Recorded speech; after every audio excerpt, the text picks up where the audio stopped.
Mummy పెడతాదే. Friends, మా చెల్లకైతే గుండీలు పెట్టుకొని వస్తలే, నువ్వు పెడుతుంటే నన్ను కొడుతుంది. ఇప్పుడైతే మేము మార్కెట్ వెళ్తున్నాం ఫ్రెండ్స్. మా చెల్లి అయితే దబ్బున పదా అన్నది. మాకైతే తిననే చెప్పులు ఉంటాయి. మేమైతే ఇప్పుడు వెళ్తున్నాం మార్కెట్కి. మా ఇంటి పక్కకే ఉంటుంది మార్కెట్. అయితే మా చెల్లి ఇప్పుడైతే మార్కెట్కి అయితే వచ్చినాం. పువ్వులు పండ్లు అన్నీ తీసుకుంటున్నాం ఫ్రెండ్స్. మా చెల్లి అయితే ముంగట నడుస్తుంది.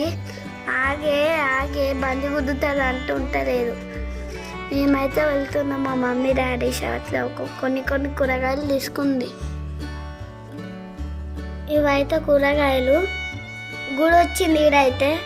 ఈ చక్రాలను చూసినప్పుడల్లా మా చెల్లె ఇది కొని అంటది. మేము లోపలికి అయితే వెళ్తున్నాం ఫ్రెండ్స్. అది పీచి మిఠాయి, మమ్మీ నాకు పీచి మిఠాయి కొనిస్తావా అన్నది. కూరగాయలు ఉన్నాయని మా మమ్మ ఉల్లిగడ్డల కోసం అయితే పోయింది. ఉల్లిగడ్డలతో అయితే ఇవన్నీ తెచ్చింది. పూజ కోసం అని పువ్వులు కూడా తెచ్చేసింది. గల్లి వచ్చినప్పటి నుంచి ఆడుతూనే ఉంది.